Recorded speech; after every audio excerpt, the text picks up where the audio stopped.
It was a great community. I mean, I had never lived on my own. I had always been with my parents, and I come from a very large family, a family of 12, and so I never had a room. I never. I mean, we all, and we were 8 boys, and so and most of the houses or camps, we had 1 or 2 bedroom, and so we were used to having 8 boys in a room. And so when I came to the University of Washington, I had a roommate. His name is Sidney Gallegos, was the first roommate, and he's a dentist. That's another person you should interview. Sidney Gallegos, and that was different for me. I mean, I didn't know what to expect. When I first went to the dorm, this big place. I mean, I thought, wow, I mean, this is a big, huge place. And I was scared. I mean, I didn't know what to expect. I didn't know who my roommate was going to be. I've never been with a roommate other than my family. And so I didn't know what to expect. And so when I met Sidney, he was cool. I mean, he was from New Mexico. He came the same year as he was a freshman. And he was cool. He was outgoing. He was very popular. I was very shy. We were completely opposites. Completely opposite. And so I was a little bit intimidated, but he made me welcome. I mean, right away he we started talking, and so I felt good. And then all of a sudden, the whole floor was Mexican kids with similar backgrounds. Right next door was Ricardo Martinez, who now is a federal judge here in Seattle. And so we became like a family. It was like a really close family.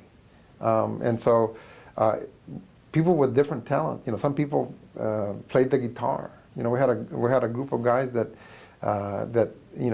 played the guitar. I have never been with a group of people that have played the guitar, and they were very good at playing the guitar. And so we sang, and we we did a lot of fun stuff. We drank beer. I mean, I had never seen. I had never been in a place inside other than in cars. Back then in high school, if you wanted to drink beer, you would drink out in the farm, out in the roads. You didn't drink in a house, and so that was a new experience for me. And even though we were underage, there was beer in the dorm. There was beer in the dorm. Another thing, that there was marijuana in the room. I mean, I thought marijuana was I had never seen marijuana in high school, never.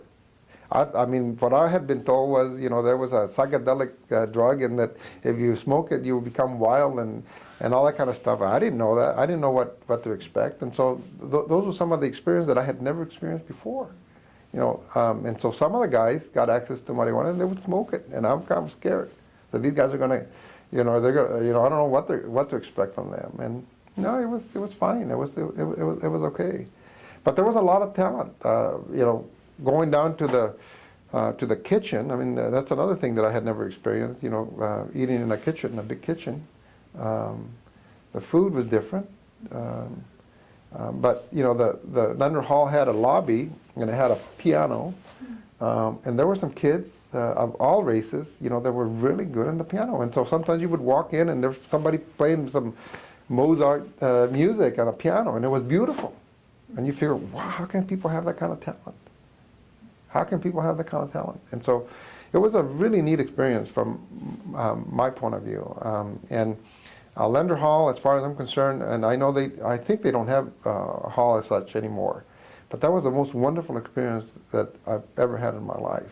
And I would recommend the University of Washington to go back to have that type of setting, for a group of students that come in from Eastern Washington that need that level of closeness in order to survive in the long run at the University of Washington.